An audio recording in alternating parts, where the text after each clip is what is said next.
On our anniversary, my husband sent a text. I'm leaving you and moving to Miami with my 20-year-old babe. I was at work, prepping a promotion speech. I texted back, congrats. I'll forward your things to her dorm. The next day, HR called me in, not for the speech, but for what I did with his bonus paycheck. I always thought if my marriage ended, I'd see it coming.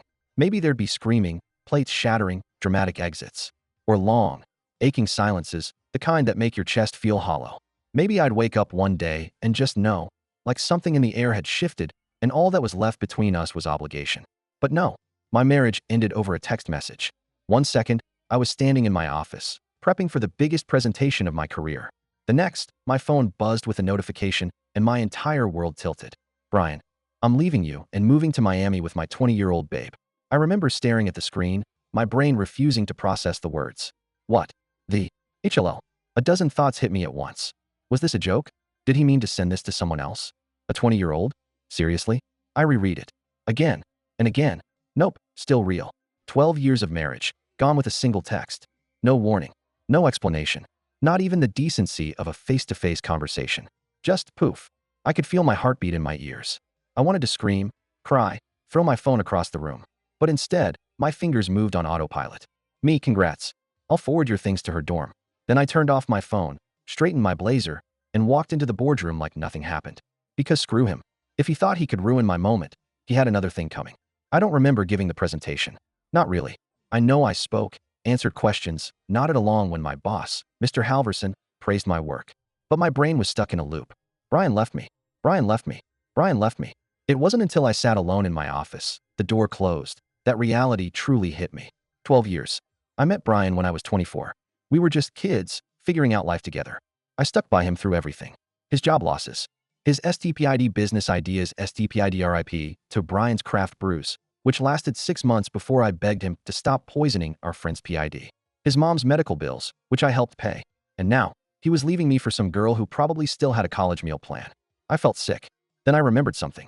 That morning, before the world crashed around me, I had deposited Brian's $12,000 work bonus into our joint account, which meant, legally, I had access to it. Now, I could have been mature. I could have left it alone, let him have his money, walked away with my dignity intact. Instead, I spent every damn penny. $2,000 to an exotic pet rescue in Brian's name. He was terrified of snakes. $1,500 for a custom cake delivered to his office, reading, "Congrats on your Miami sugar daddy, ERA." $5,000 donated to my favorite women's shelter, again, in his name, with a note saying, "Dedicated in honor of my loving husband's fresh start." The rest? I had his car towed. Because guess whose name was still on the registration? Mine. It was petty. It was so petty. And it felt amazing. Until the next morning, when HR called me in. I walked into Mr. Douglas's office like I had nothing to hide. Mr. Douglas, head of HR, looked exhausted, like he had already heard too much. Care to explain why Brian's bonus paycheck was spent on a cake and some snakes? I smiled. Sure. My husband of 12 years left me via text message for a 20-year-old. The same morning I deposited his bonus. Legally, as his wife, I used our shared funds to support causes I deeply believe in. Silence. Mr. Douglas just stared at me, then sighed. I really don't get paid enough for this job. Brian, bless his holy heart, actually tried to sue me. He demanded the money back. His lawyer, some fresh out of law school kid, called me with the most condescending tone imaginable. "We'll be pursuing legal action unless you agree to return the funds." I laughed. Does Brian know how joint marital assets work? A pause. Then, well, legally, you weren't entitled to. I was his wife. I cut him off. I had full access to that account. If he didn't want me touching the money, he shouldn't have left me over text. Silence. Right? The lawyer finally muttered. "I'll get back to you." He never did. But Brian wasn't done. He demanded half of my savings. Tried to take the house. Whined about emotional distress. So I played my trump card. Proof of his affair? Check. Screenshots of him sending money to his babe before we even separated? His dumb text about leaving me? Oh, big fat check. By the time my lawyer was done, Brian wasn't walking away with a damn thing. I kept the house. I kept my savings. He left with his Miami babe and a bruised ego. Oh, and his car? Sold it. 1 year later. I wish I could say I was fully healed. That I never thought about Brian again. But some nights, I still lie awake, remembering everything. The years I spent believing he was my partner. The quiet moments, the inside jokes, the way he used to make me coffee every morning. It still hurts. But then I remember something else. How I walked away with my dignity. How I kept my career, my home, my self-respect. And how? A few months ago, I got an email from a mutual friend. Brian's babe left him. Turns out, she wasn't in it for the long haul.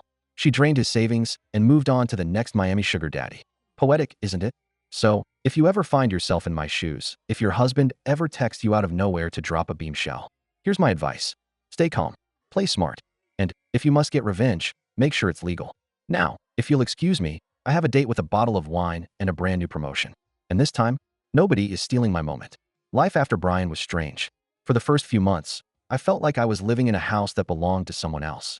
I'd wake up in the morning and still expect to hear the sound of his awful electric razor buzzing from the bathroom. I'd cook too much pasta, forgetting I wasn't making dinner for two anymore. Some nights, I'd roll over in bed, half asleep, and reach for him, only to remember. He was gone. At first, that realization hit me like a cayenne fay to the ribs. Then, slowly, it started to feel freeing. I could watch whatever I wanted without hearing him groan about how rom-coms are for basic people. STPID. Meanwhile, this man had rewatched Fast and Furious 6 at least 15 times. STPID. I could go to sleep without dealing with his snoring, which I once found endearing but later realized was the actual sound of HLL. I could sit in silence without feeling the dull weight of a failing marriage pressing down on me. But that didn't mean he was done ruining my life. Because, of course, Brian couldn't let me move on in peace. I had managed to avoid him for months. After the HR incident, Brian switched to working remotely, probably to avoid getting death stares from half the office. The last I heard, he was still in Miami, playing house with his 20-year-old babe. So you can imagine my absolute horror when I walked into the break room one morning and saw him standing there. Casually, like he hadn't shattered my life into pieces. Like he hadn't texted me out of nowhere and thrown 12 years of marriage in the trash. "Hey," he said, like nothing had happened. I just stared at him. What the HLL was he doing here? I had so many questions, but instead of asking them, I just walked past him. I wasn't about to give him the satisfaction of a reaction. But Brian, being the absolute narcissist that he is, wasn't about to let me ignore him. "Come on, don't be like that." His voice had that smug, condescending tone I had spent years tolerating. "I know you still hate me, but I thought we could be civil." I let out a sharp laugh. "Civil?" I turned to face him, crossing my arms. "You think we should be civil?" Brian had the audacity to shrug. "Look, I know things ended badly." I scoffed. "Oh, you think?" He sighed, running a hand through his hair. I noticed he looked tired. Older somehow. Not in a distinguished way, but in a "I've made terrible life choices and I regret them" way. "I just wanted to check in," he continued. "See how you were doing." "Oh, you care how I'm doing now?" I shot back. "That's cute. Where was this concern when you dumped me over text?" Brian winced, like he actually had the nerve to be embarrassed. I admit, that wasn't my best moment." I let out a bitter laugh. "Your best moment? Brian, you threw away our marriage like it was an old takeout box. I don't even get a phone call. A conversation? You could have at least had the decency to look me in the eyes." For the first time, Brian actually looked ashamed. He opened his mouth to say something, but I wasn't done. "And then, after all that, you tried to take my money, my house, and whined about emotional distress like you were the victim." I shook my head. "So forgive me if I don't feel like playing nice." Brian sighed, rubbing the back of his neck. "Look, things in Miami didn't exactly work out." Oh, this was about her." A slow, satisfied smirk spread across my lips. "Let me guess. She found a richer sugar daddy." Brian shifted uncomfortably. "It's complicated." "Oh, I bet it is." He shot me a look, clearly annoyed. "Look, I know I messed up. I wanted to see if there was any chance we could, talk." I blinked. Then I laughed. Not a normal laugh. No, this was a full body. I can't believe this Aholi has the guts to even suggest this kind of laugh. Brian frowned. "It's not that funny." No, it really is." I wiped a fake tear from my eye. "You seriously think you can just waltz back in here and talk?" Brian had always been arrogant, but this was a new level of delusional. I stepped closer, lowering my voice. "Brian, let me make something crystal clear. I am done with you. Done. The only reason I'm standing here instead of throwing my coffee in your face is because I don't want to waste a perfectly good caramel latte." He had the nerve to look offended, like I was the one being unreasonable. Before he could respond, I turned on my heel and walked away. And for the first time in months, I felt lighter. A week passed. Then two. Just when I thought Brian had finally crawled back under whatever rock he came from, my phone buzzed. It was his mother. Now, let me say this. I had always gotten along with Diane. She wasn't one of those nightmare mother-in-laws. Sure, she had her moments, but she was mostly kind to me. Or at least, she had been before her son humiliated me. I hesitated before opening the message. "Diane, hi, sweetheart. I think we need to talk." "Sweetheart." "Oh, HLL no." I ignored it. But a few hours later, she sent another. "Diane, I don't want to get in the middle of anything, but Brian told me you're refusing to even have a conversation with him." I know things ended badly, but can't you at least hear him out? I stared at my phone, completely dumbfounded, refusing to talk to him, like he was some poor, wounded victim and not the man who threw our marriage in the trash. I was about to ignore it again, but something inside me snapped. Me, Diane, I don't think you have the full story. Did Brian tell you how he left me? That he sent me a text and ran off to Miami with some girl who probably wasn't even legally allowed to drink? That he tried to take my savings after abandoning me? A few minutes passed before she responded. Diane, he told me some things. But at the end of the day, he's still my son, and I just don't want you two to have bad blood. Bad blood. I rubbed my temples. This woman had no idea how deep this went. Me, Diane, I appreciate you reaching out. But Brian made his choice. He left. He hurt me. And now he has to live with the consequences. Diane, I just think maybe there's a way to move past it. Me, move past it. Diane, I don't even think about Brian until he forces his way back into my life. I am past it. He's the one who can't let go. Silence. For a moment, I thought she had given up. But then, Diane, he made a mistake. I know he did, and I'm sure he regrets it. But he's struggling right now. I think he just needs support. I let out a sharp, bitter laugh. Unbelievable. Brian was struggling? Brian? The same man who had left me without a second thought? The man who had gone to Miami thinking he had upgraded his life, only to get played like an absolute holy? And now, because he was sad, I was supposed to. What? Feel sorry for him? Offer him support? I tossed my phone on the couch and poured myself a glass of wine. There was no way in HLL I was dealing with this. For a while, things were quiet. I thought maybe Diane had let it go. Then, one Friday night, there was a knock at my door. I wasn't expecting anyone. My friends usually texted before coming over. I figured it was a package delivery or maybe a neighbor needing something. But when I opened the door, it was Brian, standing on my porch, looking like absolute garbage. His shirt was wrinkled, his hair unkempt, and he had bags under his eyes like he hadn't slept in days. I blinked. Are you lost? Brian let out a breath. Can we talk? I crossed my arms. No, please. His voice was strained. I don't know where else to go. Oh, so now you have nowhere to go. I tilted my head. What happened to Miami? He sighed, rubbing his face. It's over. She's gone. I raised an eyebrow. Did she take your money? Brian flinched. It's complicated. I laughed. Oh, I bet it is. He looked at me, really looked at me, and for the first time in a long time, he actually seemed small.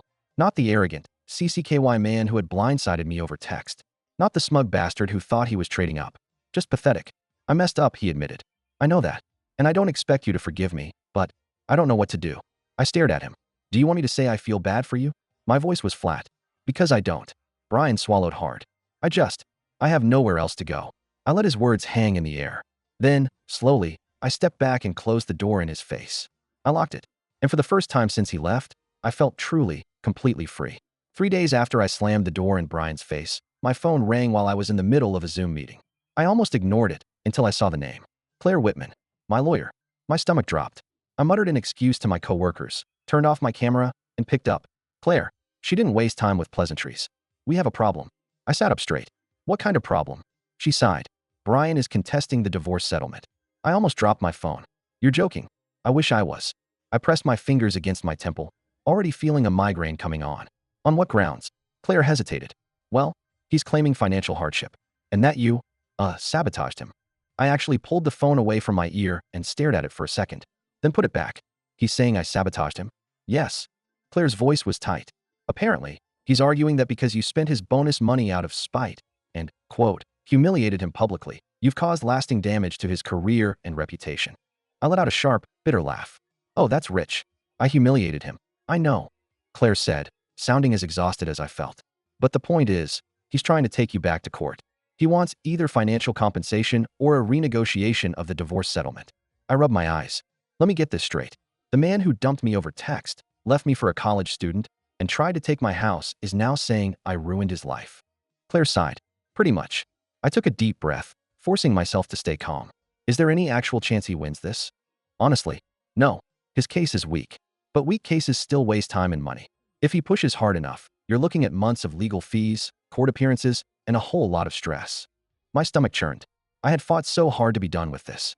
And now Brian was dragging me back into it. Okay, I said through gritted teeth. What do we do? I'll handle it, Claire assured me. Just sit tight. But be prepared. He's going to keep making this messy. I clenched my jaw. Fine. If Brian wanted messy, I'd give him messy. I didn't hear from Brian directly for a while after that. But he was still finding ways to mess with me. First, there were the legal notices. Then, the emails. Then, the office drama. Even though he didn't work in the building anymore, word got around that he was playing the poor me act, telling anyone who would listen that I had destroyed his life. Apparently, his version of the story was that I had taken his money, publicly humiliated him, and left him penniless and broken. Penniless and broken, my SS. The man had willingly emptied his wallet for a girl who called him daddy unironically. At first, I ignored it. But then, it got personal. Because, somehow, Brian started talking to my boss. I found out when I got an unexpected meeting request from Mr. Halverson, the CEO. I had just stepped out of a brainstorming session when my assistant, Tara, flagged me down. "Hey," she said, looking uncomfortable. "Mr. Halverson wants to see you." I frowned. "Now?" "Yeah." And she hesitated. "Brian was here earlier." My entire body went cold. "What?" I asked sharply. Tara bit her lip. "He was asking about you." I stared at her, my pulse racing. "Are you kidding me?" She shook her head. "He was here for, 20 minutes. I don't know what he said, but I figured you should know." I took a breath. "Thanks, Tara." Then, without another word, I stormed toward Halverson's office. When I walked in, he was sitting behind his desk, scrolling through something on his tablet. He glanced up, motioning for me to sit. "Close the door," he said. Not a good sign. I sat stiffly. "What's this about?" Halverson sighed, setting his tablet down. "Brian was here." I crossed my arms. "So I've heard." He studied me for a moment. "He says you took money from him and used company resources to harass him." I actually laughed. A cold, sharp laugh. "Are you serious?" "He claims you used company time to send that cake." Halverson's lips twitched like he was holding back a smirk. "And that you misused financial assets." I shook my head, fury bubbling in my chest. "That's bullcrap." Halverson leaned back, folding his hands. "I believe you, but I need to make sure this doesn't become a bigger problem." I took a deep breath. "Look, you know me. You know I don't play dirty." The money was his bonus, which was deposited into our joint account. And I didn't use company resources. I paid for everything out of my own damn pocket. Halverson nodded slowly. "All right." A pause. Then, off the record. "What exactly happened?" I hesitated. Then, with a slow exhale, I gave him the short version. How Brian had left me over text. How he ran off to Miami. How he tried to take my money, my house, my dignity. How he was now coming back, begging for sympathy. By the time I finished, Halverson just shook his head. "Christ," he muttered. I knew he wasn't a holy, but this is a new level. I snorted. "Tell me about it." He studied me for a second. "You good?" I met his eyes. "I will be." A beat of silence. Then he nodded. "All right. Don't worry about this. I'll make sure he doesn't cause any more problems here." I let out a breath. "Thank you." Halverson gave me a smirk. And for the record, the cake thing was hilarious. That was the first time I laughed in days. But Brian wasn't done yet. Because a few days later, his new lawyer contacted me. And this time, he was suing me for emotional distress. I honestly didn't know whether to laugh or scream when I read the email from Brian's new lawyer. The subject line alone was ridiculous. Formal notice of legal action. Emotional distress claim. I clicked it open, my heart pounding. "Dear, my client, Brian last name, is seeking financial compensation for the emotional distress and reputational damage caused by your actions following your separation. We request a settlement of $50,000 to resolve this matter amicably. If an agreement is not reached, we will be forced to pursue legal action." $50,000. $50,000. This man really thought he could scam his way back into my wallet after breaking my heart, humiliating me, and trying to take my house? I was livid. I immediately forwarded the email to Claire, my lawyer, with a simple message. "Claire, handle this a holy." Not even an hour later, she called me, laughing. "Emotional distress?" she said between chuckles. "Brian has truly lost his damn mind." "I know," I grumbled. "What's our move?" "Our move," she said, still amused, "is to send back an absolutely ruthless counter-response and scare him off. And if that doesn't work," I could hear the smirk in her voice, "we bury him in legal fees." I grinned. "I like the way you think." Claire drafted the most savage legal response I had ever read. It went something like this. "Dear Brian's lawyer, your client's claim of emotional distress is unfounded and unsupported by legal precedent. If he chooses to pursue this frivolous case, we will be filing a countersuit for defamation and requesting a full financial audit of his spending habits, including transactions related to his extramarital affair. Furthermore, we will subpoena all relevant text messages, emails, and financial records to establish a pattern of dishonesty and malicious intent. We strongly advise your client to reconsider before proceeding with this action, as we are confident that any court would view his claims as baseless and retaliatory. Sincerely, Claire Whitman, ESQ. I read the email 3 times and let out a satisfied sigh. "Claire," I said, grinning, "you are my hero." She laughed. "Oh, honey, this is just me getting started." 2 days later, I got a desperate text from Brian. "Brian, can we please just talk?" I stared at my screen for a full minute before typing back. "Me, nope." Take it up with your lawyer.